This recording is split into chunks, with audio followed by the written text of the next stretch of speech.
Welcome back to Off Ball Takes. This is your host, Yarby Laws, and this is my co-host. Christopher Wells. This is a very special episode because we have a special guest, Martel from Miami Heat Zone Podcast. Go ahead and introduce yourself, man.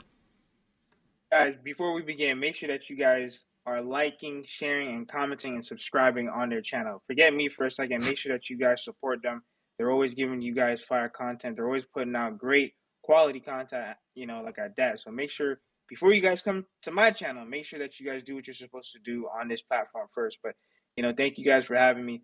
We're pushing to 5,000 subscribers, and we're just here to talk some Miami Heat hoops. Yeah, so Martel has been a huge help with our own podcast behind the scenes. So, thank you. We already thanked you, off the camera and all that stuff. Before we do get started, please don't forget to like, subscribe, and follow us on Instagram and TikTok at the OBT Podcast for more content and updates.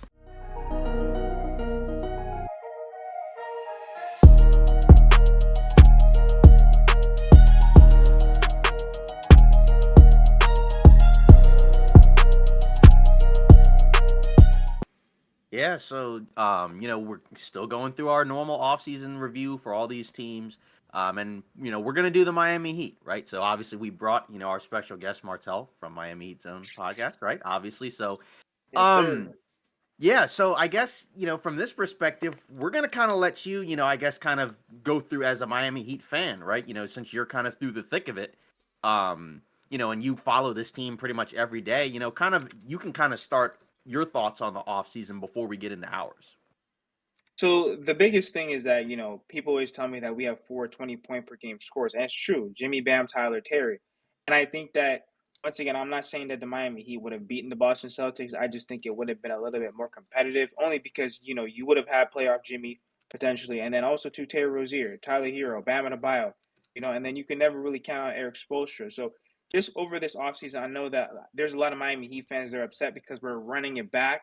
But then at the same time, we're not really running it back because we get to have Terry Rozier through a training camp, and he can actually work with Eric Spoelstra, work with the coaching staff, and work with the players on the team. And it's not kind of a rush thing close to the end of the year. I just think that we still can be competitive. I know a lot of teams right now, they look loaded up and, they've made changes to their roster.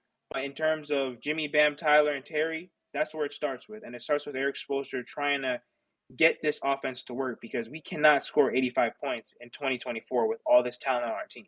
And we haven't even really got into Khalil Ware. We haven't got into Jaime, Jovic, and all these other pieces that I really think Jaime Jaquez Jr. could be something special. I know that, we've only really seen flashes, but just his IQ, his versatility, and just his overall, feel for the game, I think it's really going to be a very big impact for year two.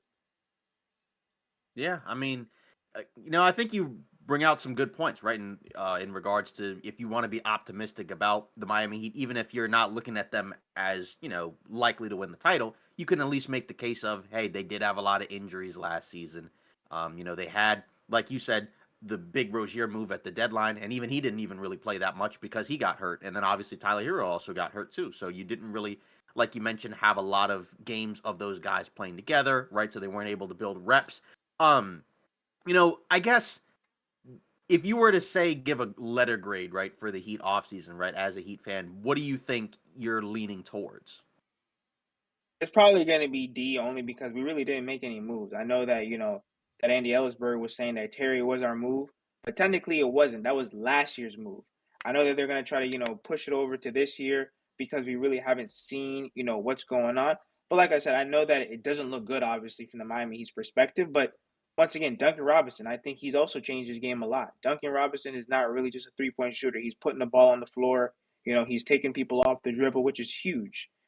Mm-hmm. The thing that has been plaguing the Miami Heat these few years is injury. We've really never had a healthy Miami Heat team at any point in time. We've had, think about it. Tyler Hero, he's supposed to technically be our third option, and he missed 40 games at 25 years old. So that's very detrimental for a team that even lacks shooting and offense alone.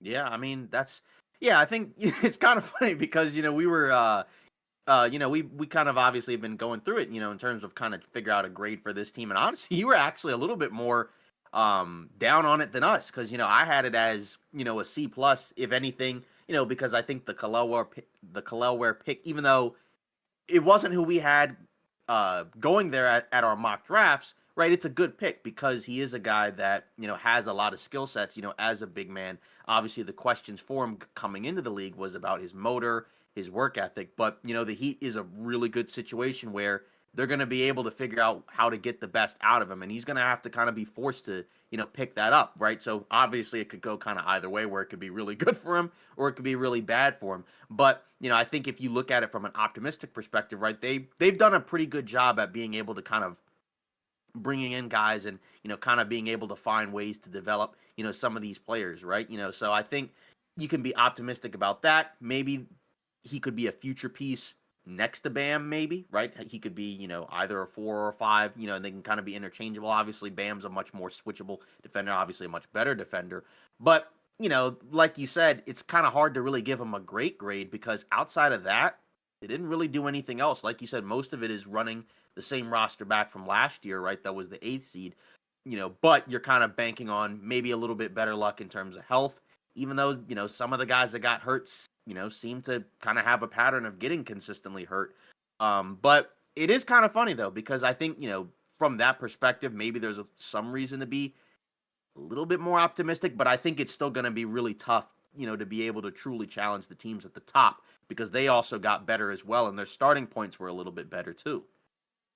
They got better, but some players they really just don't pan out in terms of you can always count on the Miami Heat to be competitive. So what I mean by that is like Paul George.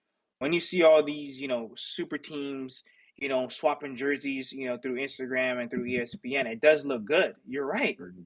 It looks good, but is Paul George going to be healthy when the playoffs come? Is he going to be Mhm. pandemic Pete?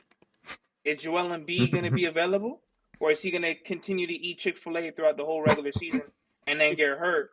You know what I mean? Like, so there's a lot of, Right. same thing with Dame. Dame is another year older. Hmm. Giannis can only carry that team so much. I mean, Bobby Portis, great role player. Brooke Lopez, great role player. But those Right. guys, they don't give Giannis enough offensive push. I mean, because who's really on their bench? I think that they did improve though. They got Gary Trent Jr. for the shooting. They got Torian Prince, and then they also got DeLon Wright. Those are slightly better upgrades than what they had last year. But it's just that they have the big names. The only Right. one that really scares me is the Boston Celtics. But real quick, back to Khalil Ware. I think he's probably the best big man in the draft in terms of what we were able to see through Summer League. He was Yeah. blocking everything moving. He's dunking on people. He's playing big. He's not playing scared because one thing that you can't teach size. So you could be 7 foot, but if you don't play like you're 7 foot, you're going to have a problem. And he doesn't Mhm. play small. He's dunking the ball. He's catching lobs. He brings a lot of versatility and defense and athleticism that the Miami Yeah. Heat lacks. So Right. he might not obviously start game one, but I definitely think he'll have minutes with Bam, and maybe who knows throughout midway through the season he could potentially even play with Bam. I know a lot of people were questioning his size and he has to put on more muscle, but he's in the best system in the NBA. Right. You saw how Alonzo Mourning was looking. You know what Hmm. I mean? So as long as he's able to listen to the Heat's coaching staff and follow what he's supposed to do, I think Khalil Ware is really going to shock a lot of people.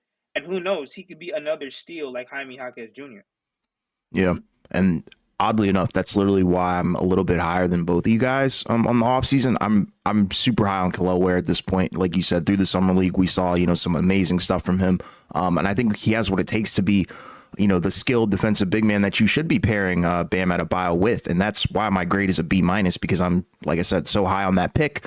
And then you also look at what they lost. You look Caleb Martin, DeLon Wright. It wasn't a crazy amount of losses, right? Two guys, and then Jules. yeah, exactly. You added, Alec Burks, and Khalil Ware, and I think that's okay. We don't really have a problem with the core. It doesn't seem like, we don't really have a problem with Jimmy Butler. Maybe Tyler Hero, Jaquez, I think is fine.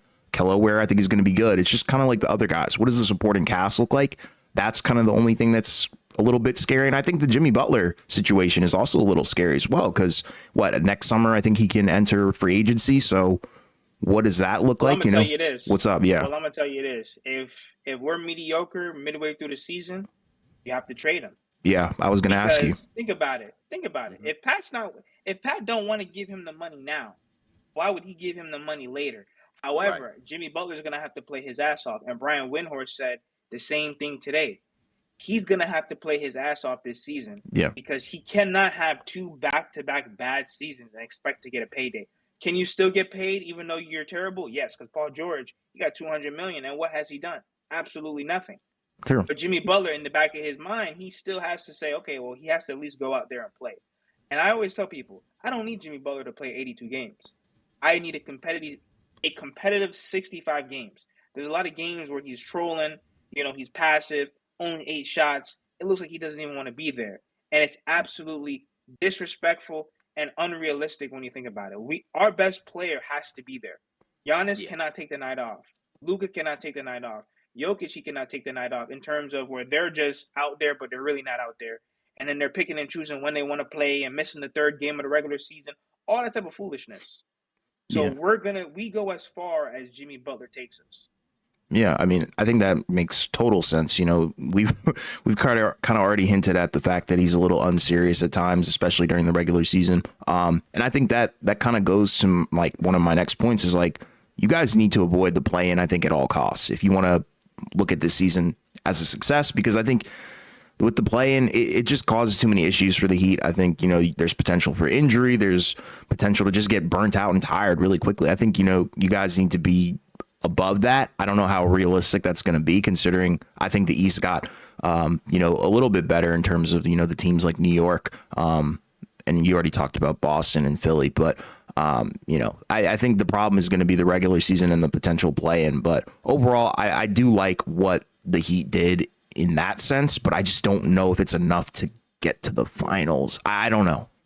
That's how I feel about it. Okay, so I think you need another. No, but it all comes down to matchups. Yeah. It all comes down to match. So prime example, our first few games is Orlando, Charlotte, Detroit, New York, Washington, and Sacramento. If we only lose, it should only be to the New York Knicks. Orlando, Charlotte, Detroit, Knicks, Washington, and Sacramento. Yeah. This Miami Heat core has been together way too long to be playing the way that they've been playing, and that's on Eric Spoelstra. I love Eric Spoelstra. He's the best coach in the NBA, but he has to get that smoke when it comes to that. I know that we've been in and out of the lineup, but there's no reason why we should not start off this season hot. That's really what it comes down to. I'm not saying that we need to win 30 games in a row, but we cannot afford to be 8-8 and all that type of foolish. We cannot. Right. Because then at that point, once again, we got to start looking to the future then without Jimmy Butler. Yeah, and that's true. You got to be able to get off to a strong start, at the beginning of the season from the ground up. Like we've said, you have to take it seriously. NBA Tankathon or tankathon.com, they have the Heat, having the 25th toughest schedule, right? So that basically means they have, a relatively easy schedule, right? Very easy. And then again, like in the East, you're going to be, in the bottom half of the toughest schedules. But like you said, then it becomes even more important for them to have a strong start, because if you have an easy schedule like that, then, you can't really be a 500 team, close to halfway through the season, because there's just not going to be enough time to make up ground, and you're going to be stuck in the play-in again. And same thing with Bam. I'm looking at Bam Adebayo to have a phenomenal season. Most of the NBA is disrespecting Bam Adebayo. I think a lot of people, even though they were praising Bam, they were disrespecting Bam like Windhorse. Oh, Bam Adebayo should be benched. There was this other girl named Joy saying that, Bam Adebayo benefits from the FIBA rules. All types of, what is that? They have these people, they don't want to follow our podcast, but they have all these people parading around ESPN telling lies. Bam Adebayo was the best defender in the NBA. I don't care what anyone says in terms of he can guard Kyrie and he can guard Jokic. Is he going to stop Jokic? No. But we all know if you go look at Bam's numbers against Jokic, he's holding them. Joel Embiid can't do that. Every single time Joel Embiid's supposed to go toe-to-toe with Jokic, he's ducking. Yeah, you can never they don't find play. him. They literally don't play each other. Him. They do. He does not want to play him. He's always ducking. Yeah. He's always ducking that smoke. Yeah, but you know what I'm saying? Yeah, I get you. Because Bam, I think, we all know that he can guard 1 through 5. It's just the offense, What does that look like? And it's gotten better, so much better. But in terms of DPOY, it has been an utmost disgrace, and it's almost hatred, jealousy, envy towards the Miami Heat. Because, like I said, you're telling me that Marcus Smart is a better defender than Bam Adebayo? And that's only because the Boston media was pushing that. Same thing with Rudy Gobert. You see what I'm saying? Rudy, don't get me wrong. I mean, he's a good shot blocker, but outside of that, he's been taken off the floor since the Utah Jazz days. Yeah.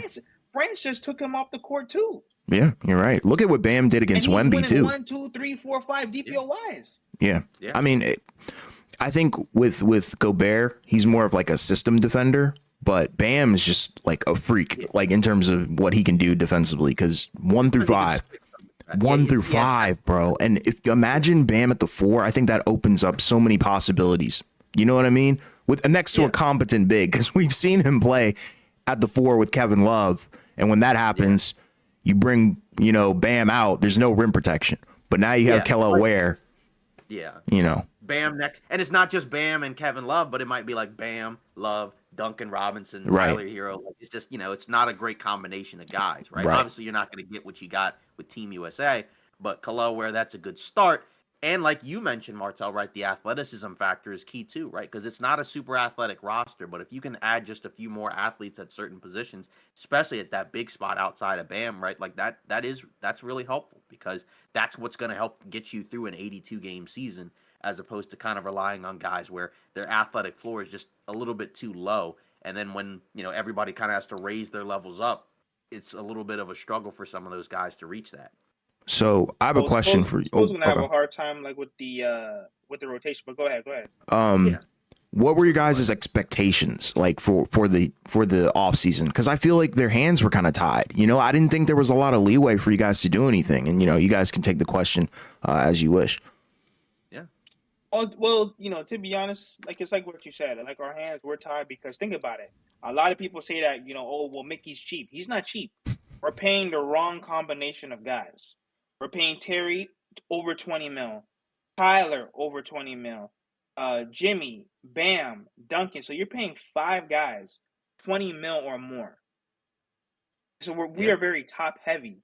And the problem is that, don't get me wrong, I think that Duncan Robinson, looking at his contract now, in terms of what everyone else is getting, it's very cheap. However, outside of his first year, and I think last year, he hasn't really been like efficient or helping this Miami Heat team in terms of 3-point shooting. Then when you look at Tyler Hero, he missed 40 games last year. He can never stay healthy. And then even when he's there, it's like for some strange reason he can't fit with Jimmy and Bam. I don't know what it is. And then when you look at Jimmy Butler, he's running around, sniffing coffee and playing dominoes and running around, traveling and fooling around, riding horses throughout Miami. And I think that we don't really give him enough credit. I know that like a lot of people want to bash him, but he's done more with less. And you know what I mean? He's over here taking Max Strus and Gabe Vincent and Mo Harkless to the NBA Finals. And we don't talk about that enough. When you're looking around here and you see Kevin Durant and Kyrie, you're seeing Luka and Kyrie, you're seeing LeBron and AD. You know what I'm saying? And all Jimmy Butler has is Max Strus and Gabe Vincent, and he's putting the team on his back. If we had an out of shape and overweight eating burgers and shakes Kyle Lowry doing nothing, giving us straight donuts. I mean, he had intangibles, but Kyle Lowry was eating his way through Miami. He didn't really give us much in terms of a $30 million point guard per season. Yeah, it was the contract, bro. Point guard. Yeah. And that's a good point. That they're paying, the wrong guys, that money because, like you said, there's no reason why you couldn't, kind of spread out that contract, those contracts, next to other players. But that's kind of what they ended up doing, though. Yeah. Did you have a response to the question, though, Chris, in terms of expectations? Yeah. I mean, my expectations were around basically what they did. I just like we've all said, there's not really a whole lot they could do.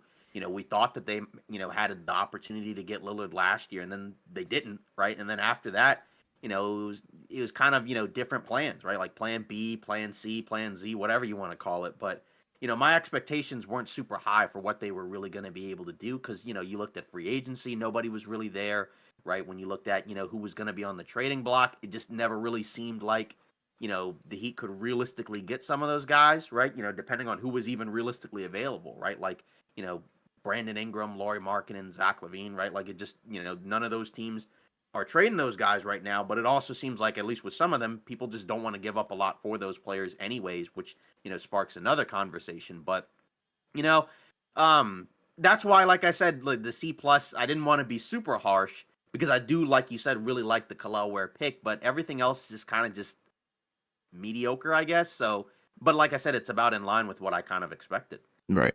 People don't Uh, realize a lot of things. If things went right for the Miami Heat, we would have won 2 championships guaranteed. I don't care what anybody says. I don't know, like, if I had this debate like with y'all already, but if Bam Adebayo and Dragic were healthy in the bubble, that's a chip. Really, you think so? Jimmy Butler single-handedly with Duncan Robinson and rookie Tyler Hero and Kelly Olynyk took LeBron James, AD, and that loaded Lakers team to Yeah. 6 games. Dragic was playing some of the best basketball. Bam Adebayo wasn't even in offensive firepower at that time, and look what he was doing. Bam Adebayo was a serviceable center back then. He wasn't who he is now. And Jimmy Butler was single-handedly he put the team on his back. That's a I feel like that's a hot take. I don't know. That might be me though. And Okay, I'm trying to it's at remember least the bubble. I'm 1%. trying to remember the bubble season.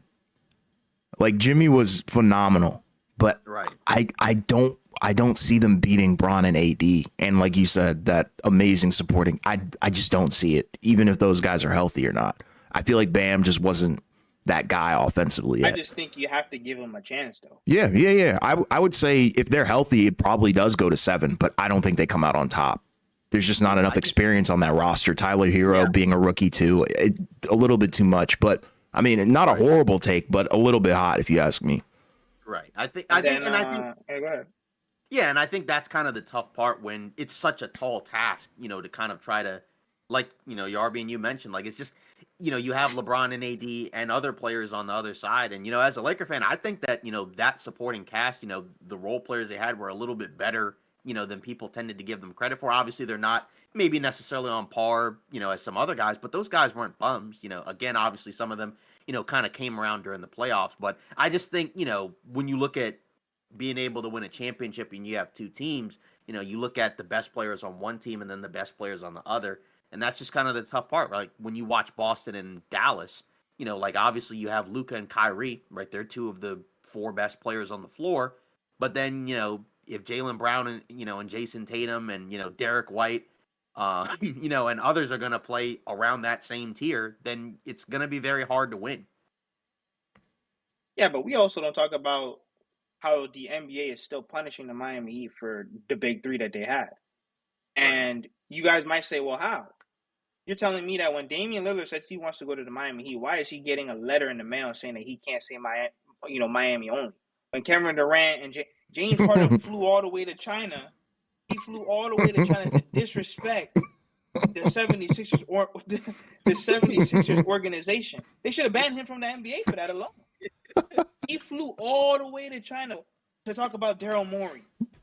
Okay, and say that the 76ers are one of the worst organizations, and they never even reamed him for that. And Dame says Dame gave his blood, sweat, and tears to the Portland Trailblazers. Yeah. And that no good GM that doesn't know anything about basketball. What's his name? Because I swore that I wouldn't even say his name again. Yeah, Drew Cronin, that bum. He doesn't even know basketball. This is the problem. People on YouTube sat up here and lied to me. Mm-hmm. They called me and told me that I didn't know basketball. They told me that I need to delete my channel and all this. And Joe Cronin's gonna do whatever he wants to do when the Blazers. They're not gonna bend over to Pat Riley. Oh my God! Jaime Jaquez Jr. is better than everybody on that roster right now in terms of an all-around player. You're telling you could argue it. They got a Robert Williams with a blown-out, busted knee that's hurt every year. Okay. Yeah. Who else they got? They got Ayton, who he don't love basketball. He's running around doing everything but playing basketball. He can't even get a rebound. Okay. He's a fraudulent number 1 pick. Okay. And yeah, they got Drew Holiday, but they flipped him. Okay. And then and then they got the dude that's made out of glass. Malcolm Brogdon.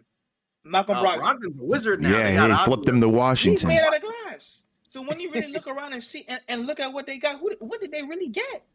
Outside of like a few draft picks, and we would have given them picks. We would have given them Jaime, 2 picks, Jovic, and possibly Tyler Hero. Okay, so that is a better package at what they would have gotten. So you think it's just propaganda, and the NBA has something completely against Miami Heat?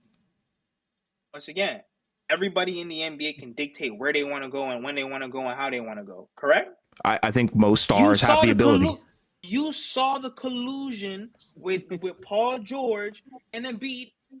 Yeah. Yeah, but giving that's each free other agency, the though. winks. No, giving each other the winks. You see what I'm saying? People get to dictate where they want to go.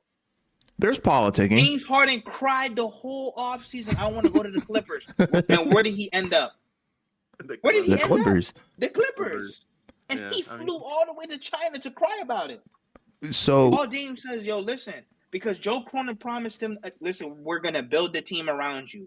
Mm-hmm. Clearly that didn't happen. They traded CJ. They traded Powell. They started trading everybody around him. So he's like, what are you guys talking about? Yeah. They wanted Dame to sit there and be a show pony to sell tickets. That's it. They didn't want to win meaningful basketball.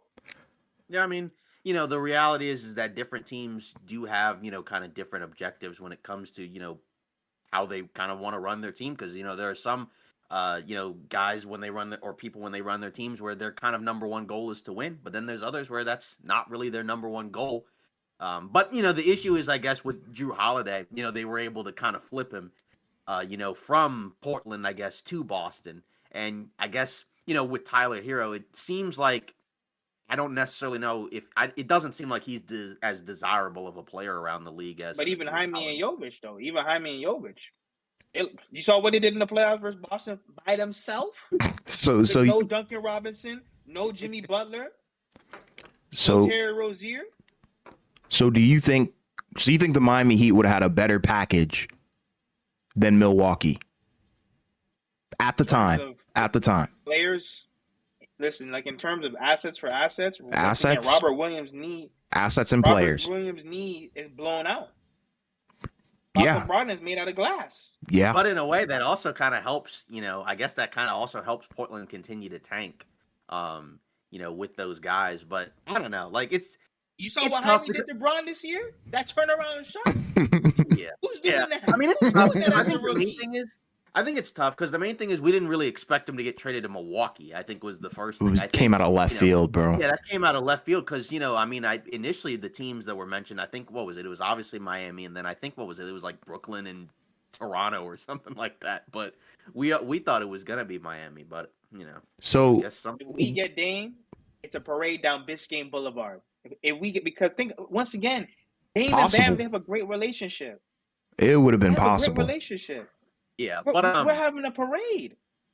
Yeah, but I guess so that moving on to the next thing. So the rotation, obviously there's no Lillard, on the roster, but you're starting five. What are you thinking? Because I mean, we're gonna assume that it's Rozier, Hero, Bam, and Jimmy, but who's the fifth guy? After that, do you think it's going to continue to be Jovic? Are they going to go with Jaquez? Are they going to go out of left field and it's going to be Kel'el Ware? I think, like you said, it's probably more likely if he does start. It's probably maybe future down the line, but not right now. But who's the fifth guy, do you think, in that Heat starting five? You're muted. I'm going to tell you what it should be, and then I'm going to tell you what it's going to be. What it should be Terry, Duncan, Jimmy, Jovic, Bam. Okay. But unfortunately, you know what I mean? Because like I said, I'm a Tyler Hero guy. I think he's a good young player, but he's seen his best success off the bench as a six-man. I don't know what it is. For some strange reason, he cannot work with Jimmy and Bam. I don't know why. Eric Spoelstra has to answer that question, and he still hasn't answered it, and it's been 4 or 5 years. So what it's gonna be Terry, Tyler, Jimmy, Jovic, Bam. I just think the biggest thing with Bam about this season is we got to get him some rest. In terms of, I know people are gonna say Thomas Bryant is trash, or Kel'el Ware's too young, or Kevin Love's too old. We have to give him relief minutes throughout the regular season, especially if we're losing games. Why is Bam playing 40 minutes in game 20? That's absolutely ridiculous. He's already had, and to get back like with what you were saying, Chris, about his offense, Bam Adebayo's talent is there. But he's doing way too much on a roster that is not athletic, lacks offense, and lacks shot creation. Thank God that we have Terry Rozier. But Bam Adebayo has to do so much. He's coaching. guarding 1 through 5, rebounding, blocking shots, rim protecting, setting screens. Pat Riley sat up there and told on himself, well, Max Strus, Duncan Robinson, and Tyler Hero should give Bam Adebayo like a piece of their check for all that, like just for all them screens he's setting for them. So what does that tell me? And what has Pat Riley done to fix that? So in terms of the rotation, Bam Adebayo has to be able to get some relief minutes throughout the regular season so that when he gets to the playoffs, he's a little bit more fresh. Jimmy Butler, I'm on his helmet this year. He has to be better during the regular season. He can't tell me that he has an illness, and then I see him. He's over here sitting at the Miami Open. No. We're not doing that this year. Tyler Hero too. He said Luka, Trey, and Ja. Where has he been? Yeah, he won 6-man, but we need consistent scoring from him. These bricks he's throwing up, getting blocked at the rim, and stripped in the middle of half court, that's foolishness. He said he's Luka, Trey, and Ja. He said he wants to start. And he does put in great work. I've been following him throughout the whole regular season. But we need to see that translate on the court. I don't need 30 points a game. I need efficient offense, and I need him to help give us relief buckets when this offense gets stagnant. Terry Rozier, only God knows what happened with his neck. I'm on his helmet too. What happened with his neck? This man was in a brace. He's walking around like this. What happened? We're not playing football. I don't even know. Bro, we traded this man and we used up a first-round pick, and he's running around in a neck brace. This year I'm gonna need him to cook.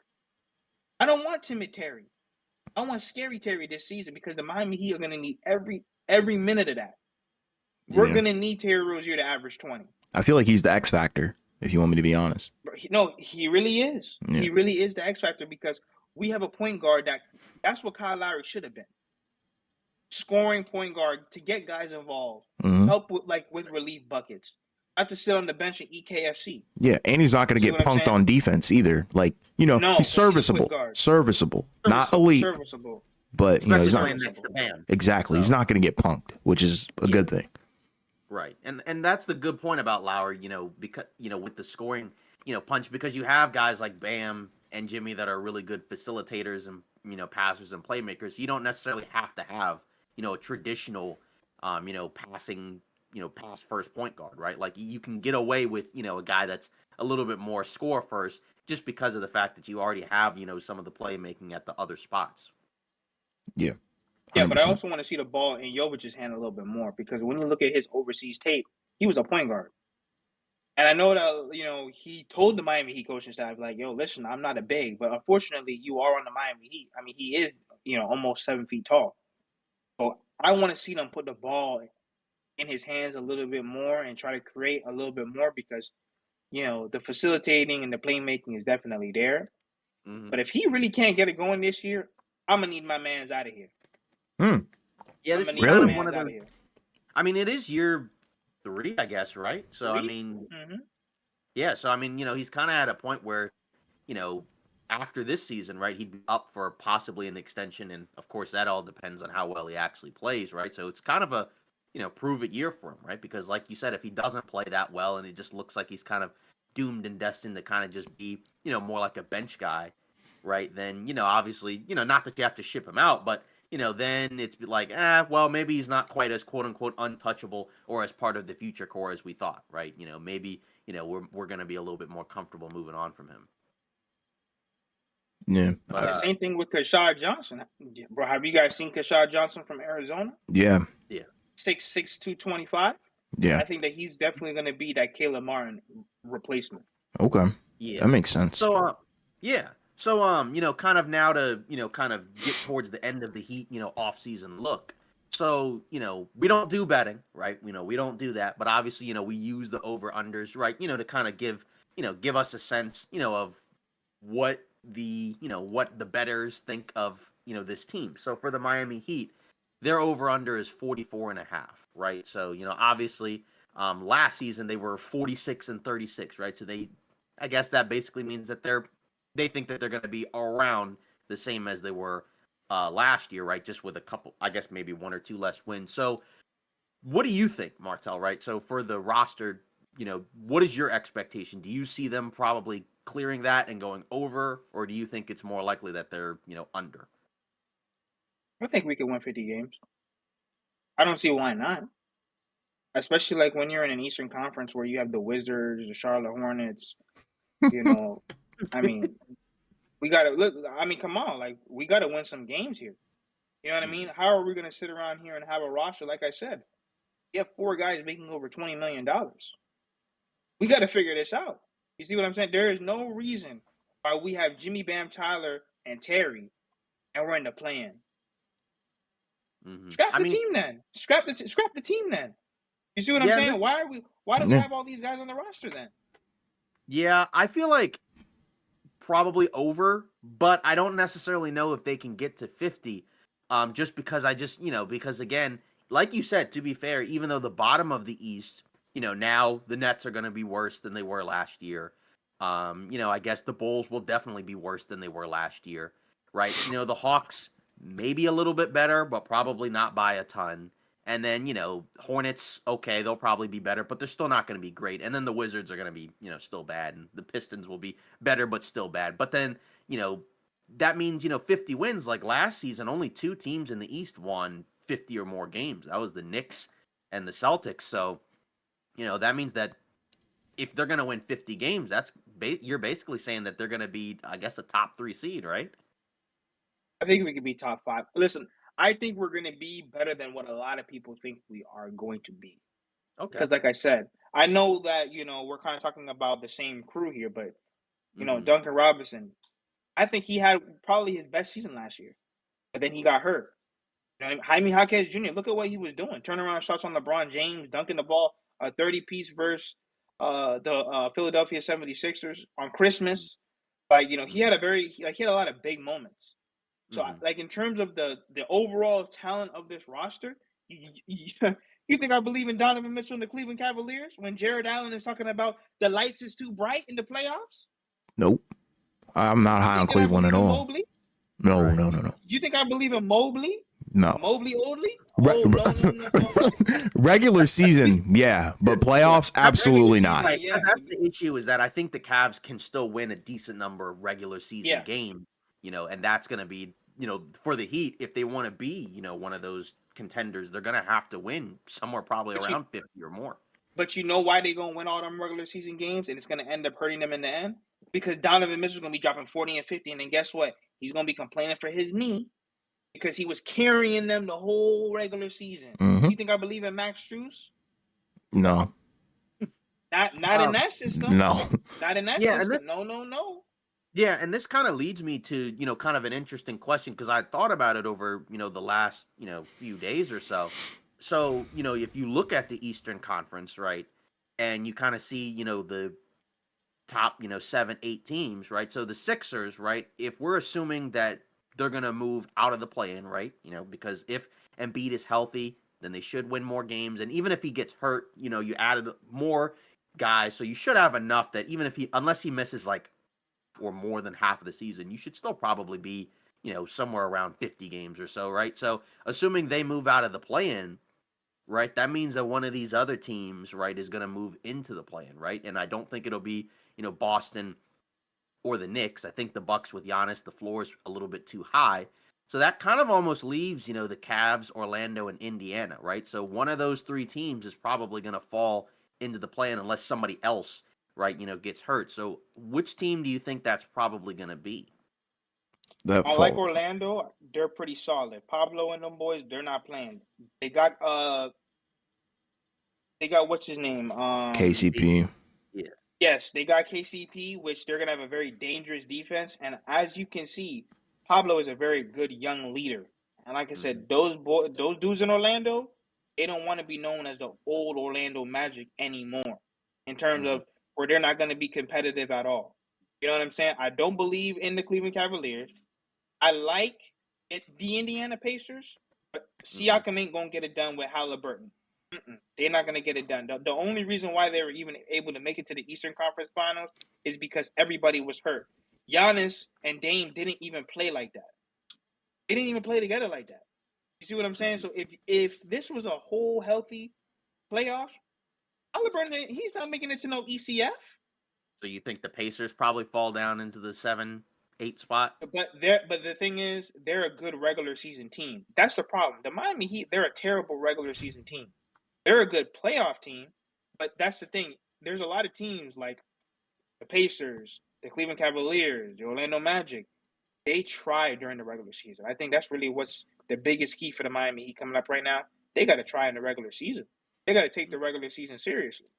We're not good enough to say that, oh, well, don't worry, Jimmy Butler running his mouth, don't worry till the playoffs come. We won't make it to the playoffs, my man. Right. Especially when these random injuries be coming up. You don't know. Someone could fall on your knee. And all of a sudden now, guess what? You don't have your best player anymore. You see what I'm saying? Right. So Yeah. I think it could be Cleveland. Because you got to take it from me in terms of, look at the Miami Heat. We've been running it back over and over and over and over again. And they're running back the same crew again. They didn't make not one trade, not one sign. They didn't shake up that roster. Where has Darius Garland been in the playoffs? I can't find him. Yeah. So what do you think, Yarby? I think it's between Indiana or Orlando. I think I love Orlando and what they've built. I just don't know if they're going to take a leap. I don't think their backs are against the wall. I think the Heat, their backs are against the wall, and I think that's where I think we're going to see, a little bit of a rewind the clock kind of season from Jimmy Butler, where he looks like legit top 15 stuff like that. So I think the Miami Heat, they'll be better because, like, to even go back to answer the over under question, I think they're going to win over 44. But by like 3 games. I think I could see them going like 47, getting the 6th seed and knocking out, like I said, either Indiana or Orlando. Because I think what I like about Indiana is their offense, and I think that's going to kind of carry them throughout the regular season. Orlando, they have enough defense to win a ton of regular season games, but I think they are missing that creator. I don't know. We'll get to them when we get to them. But yeah, I think that depends on Paolo. I think if he can kind of go from borderline all-star to like borderline all-NBA, right, then that probably will be enough to get them to stay in that 4 or 5 spot. Because like I said, I don't see the Bucks falling into the play-in. Just because Giannis, as long as he's relatively healthy, your floor is just a little too high. Yeah. Same with Boston, right? Their stars are healthy, period. So they're not going to really fall in. The Knicks, I think they have enough where I think they're probably going to be able to avoid that. They'll be sure. The top. Yeah, and then Philly, I think even if Embiid misses time, same thing. They have too I think much. they're good. So I think so Indiana's deep too. That's the other thing. And Orlando doesn't have a point guard, really, a true one that I think I'm comfortable with, Yeah, you're banking on those younger guys, like Anthony Black or Jet Howard getting into the rotation because nice. Good luck. Joe Ingles is gone. So you kind of have to hope that those guys, take a leap and be legitimate rotational pieces, right? Obviously this is more of a Heat-centric, talk because we're talking about their offseason. But, obviously if they're going to want to be, in one of these higher tiers, they're going to have to, be better record-wise than a lot of those teams, right? Because they were the 8th seed. So they're going to have a better record, right, than, at least, 5 of these teams in order to avoid the play-in. There's room for them to do it, though, because, like we just said, there's going to be a few teams that are going to be knocked down a notch, and those should be free wins for Miami. Right. Yeah, because you have the bad teams, somebody's going to get hurt, and then, again, if you have a little bit better luck in terms of health, right, then that should probably help. It's just, again, it's just which of those teams is it going to be, but I feel like it's probably going to be between Cleveland, Indiana, and Orlando. I just feel like with Cleveland, it seems like they've been able to win somewhere around 50 games, even when guys are out. So I think it's probably either Orlando or Indiana. But I think, like you said, with Indiana, the offense and the depth should be able to get them. So Orlando's kind of the wild card one because they were the 5th seed. So in theory, you probably shouldn't think that they should be lower than the 5th seed. But, like I said, I think if Paolo takes another leap, which I think we're assuming he does, then it probably shouldn't be them. But I don't know. I think it's one of those lower 3 teams because I don't see Philly being in the play-in again, like I said, unless Embiid misses, like I said, more than half the season. Yeah, but I don't think he's really going to be healthy. Think about it. He had no business playing in the Olympics. Yeah, agreed. Flipping and flopping and falling down. Agreed. You're not even available for your own team. Agreed. And as you can see, he plays like that lazy basketball where you're 7 foot whatever and you're always on the ground. Yep. Think about how He's falling down every other play. He's falling down trying to draw fouls, and he doesn't need to. People don't understand. That's very detrimental. All the NBA greats. Did you guys ever see Shaq falling down on the ground? Not like that. Unless, not like that. No, not flopping. Yeah, they had to be physical in order to knock him down. Yeah. Just flinging and flopping. Like, Joel Embiid had no same thing like Kawhi. Why do you think Kawhi ain't playing in the Olympics? Because you're not available for your own team. So why are you playing? You should be doing everything possible to be ready to play and be healthy during. If that means that they need to scale him back, that's what they need to do.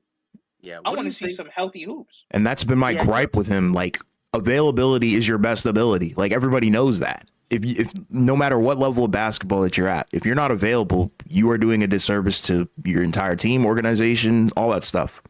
Right. And, like when you look at the Team USA, he did have, those 2 big games, to keep them afloat, right? He had the Serbia game and what was it, Brazil or whatever, I guess. Yeah. But, the Serbia one was the big one because that was the one where they were in danger of losing that game. So I guess if you're a Sixer fan, you can feel good about that. But we got to see that, in the playoffs, right? We got to see that in the NBA playoffs where that matters. But, again, hey, I mean, for the Miami Heat, again, I think you can be more optimistic about how many more wins they can get.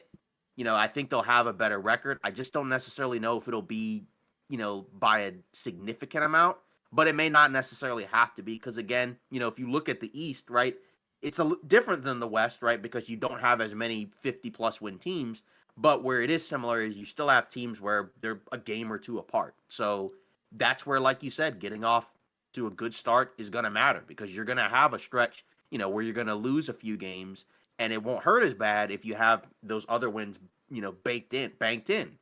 Whereas if you get to the end of the season and you have to try and sweat it out to win every single game by the end, you're not going to have anything left for the playoffs. So hopefully, like you said, they can take the regular season more seriously. Because I remember, I know they didn't make the finals that year, right? But it was whatever year they lost to Boston in 7, and they were the 1 seed, right? And I mean, I know they made the finals as lower seeds, but can we have a little bit more of that? Well, you know what I mean? It all comes down to Eric Spoelstra. We'll see what he can do when it comes down to Jimmy, Bam, Tyler, Terry. It starts with them. They have to be willing to make it work. Okay? And don't worry, we coming for the Boston Celtics. They was running around, talking about it's always easy in Miami and flying to Miami. Pat Riley ain't forget that. We want all the smoke. Okay? We want all the smoke with the Boston Celtics. Hopefully we have a healthy squad. Okay? Kyrie and Luka could barely even get 1 game. And guess what? Tyler and Bam got a game in Boston. I'm not saying that means anything, but at the end of the day, like I said, we need a healthy Miami Heat squad, and hopefully, we're actually healthy enough to see what a fully healthy Miami Heat team looks like. Yeah, it could be scary. Plus, remember, people are going to be tanking for Cooper Flag, so the tanking's going to start very early. Yeah, you don't have to remind me, bro. I'm gonna be living it. Yeah. So now, just to kind of close out, we got a few news, rumors, and things to go over right before, we call it. So the Philadelphia 76ers, they signed Guerschon Yabusele, right? Obviously, if you didn't know, which, you probably should know, but that was the guy for the French national team, right? In the Olympics that was playing great basketball, right? Obviously had the poster over LeBron, a lot of big games, big numbers, big performances. So he was able to turn that into a minimum contract to play with the Philadelphia 76ers, right, where he's going to be competing, right, for a rotational spot. I'm not sure if he's going to start because, they did pay Caleb Martin, however much it was, right, like $12 million a year. So he's probably going to get the starting nod. But for Yabusele, if that 3-ball can transfer over, right, because obviously overseas, the 3-point line isn't as far. But if he can actually knock it down in a decent clip, I mean, he could be a guy that plays a decent amount for them because he's got size and strength and length. Obviously, you don't want to necessarily take too much, into international basketball because it is a different stage than the NBA. But, it was kind of funny because I wasn't necessarily sure if he was going to be able to parlay that into a roster spot because you just never know sometimes with the teams because sometimes they'll look at it and kind of say, this doesn't mean anything. But, sometimes that does, kind of make a difference. But, for the Sixers, it's another quality signing. But what do you guys think about it? In our last live stream, one of our viewers actually commented and asked us, Why do you think that nobody really gets signed after the Olympics and, you know, FIBA stuff? So it's kind of cool to see somebody actually get signed because of it. And, you know, he had an elite performance. Like, I don't care what you say, you know, one of his career highlights is literally dunking over LeBron James trying to take a charge. That's OD if you ask me. So shout out to him. I think he could be an impactful piece. Not to the point of starting, like you said, but, you know, for sure adding some depth to an already pretty decent Philly squad, I think.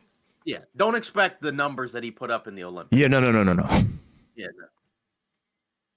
Yeah, but the problem is that you need an organization and a coach to be willing to play him and give him a chance. I think that there's a lot of players that could have been better if they went to the right system. A lot of times, you know, you have these stubborn coaches that they don't allow you to play your game. It's either their system or there is no system. You see what I'm saying? Mm-hmm. Like, you know what I'm saying? So I like that he went to Philly because he gets a shot back in the NBA, but is he going to play? Are they going to utilize him the right way? Are they going to put him in the right system? So I think that's really what it comes down to. I do believe that Nick Nurse, he is a good coach. I know they paid Caleb all that money, but you got to have him start over Caleb only just from size alone. You know what I mean? He might not be able to give you the scoring, but he's going to be hungry. He's going to give you he's going to make all the dirty work plays that you know good and well Paul George and Joel Embiid ain't going to do. They're not going to make the dirty plays. Yeah. They're not going to do the dirty work. Yeah, and that's the thing about ideally whatever the perfect type of four is next to Embiid, where it needs to be a guy, right, that's willing to kind of be physical, and rebound and things like that. And Caleb Martin, he's a fine, forward, right? But I don't know, it feels he's more of like a small ball forward than he is like an actual legitimate four. Yeah, so hopefully, they actually give him a chance. They saved him from the trenches. So, thank God that they gave him a chance. Yeah. And now, moving on, Mark Stein reported that the Warriors, quote unquote, believe they remain well positioned to make an upgrade in the next year or so. Golden State is plotting its next moves in the wake of unsuccessful trade pursuits of Paul George and Lauri Markkanen. Team officials believe they remain well positioned for a trade upgrade at some point in the next year or so after responding to the free agent departure of Klay Thompson, at blah, blah, blah, blah, blah. I mean, at this point, they haven't really done anything. Obviously, they signed those role players next to them, but it kind of just feels like, yeah, we're just going to kind of just bide our time and wait, which I guess at this point is probably the right decision. I still continue to be very skeptical that they're actually going to be able to add like a meaningful, significant piece that's really going to be able to change their odds, which, makes it more likely that, they're going to go into the season with this team as currently constructed. And they're probably going to have to be fighting for their lives in the Western Conference, just to be able to kind of be in the play-in. Like I said in the last episode, single-handedly ruined their franchise, though. They should have moved off Draymond when KD was here. The fact that they chose Draymond Green over Kevin Durant, that's where it all went downhill from there. Yeah, like I said in the last episode, like they're cooked unless a disgruntled star asks out, but they're not going to reap the benefits from that until the following season. They're cooked this season. I don't care what anybody says. They can't do anything about it. That, and they're not willing to move off their young pieces, and I don't blame them. Yeah. Moody and then that other dude that they got right after Miami. Yeah, you know what I mean? Like they're not gonna get off those guys. No. You know what I'm saying? And it's like they should have never have let Kevin Durant slip out there. How did they not trade Draymond Green? They should have traded Draymond Green about 2 years ago, and they should have found a way to trade Klay. You can't just let him walk out the door. Yep. You see what I'm saying? Like, you built him up. You can't let him walk out the door and not get anything in return. Yep. Yeah, I think they just didn't at this previous deadline. I guess they didn't want to shake up anything because maybe they thought that they could do something, and we didn't think they would. But I don't know. It's tough, but they did win the title in 2022, which I think was kind of a surprise, to pretty much everybody. So it kind of did in a way work out in the end, and also I think this is kind of in theory what's kind of supposed to happen. Once you have a core after a while, where really the only real way that you can really improve is you either have to shake up the core, right, which would mean not letting Klay walk like you mentioned, but moving Klay for something else, right? Moving on from Draymond, hopefully one of your young pieces turn into a star. But think it's just going to be difficult, right? And there was a weird rumor about Rich Paul, according to Mark Stein, right, where he basically shut down what could have possibly been. I don't think it would have happened, but what could have possibly been a scenario this season where LeBron would have been traded to Golden State. We kind of talked about that at the time, but just a lot of just bizarre stuff, from this, from these teams or whatever as of late. Just because again, like when it was reported at the time, I was like, whoa, I didn't really expect that, but just I don't know, just it's rough, for Golden State because they just haven't really done much. I mean, obviously they've brought in some role players, but I just don't think it's going to amount to a whole lot this season. Yeah, they're cooked. And why do they still have Wiggins on that roster? Mm-hmm. Listen, Yeah, I mean, wasn't he going through some personal matters or whatever the case may be last year? Yes. it's been like 2 seasons, I think. Yeah, like it's been. Where has he been for the past 2 seasons? Yeah, it's been They rough should have for him. moved off him too. Mm-hmm. They should have moved off of him because you got Clay. He can't make a 3-point shot to save his life. Okay, you got Draymond Green. All he want to do is yell and punch and just choke slam people. He don't really want to play real basketball, And then you really just have Steph out there shooting threes.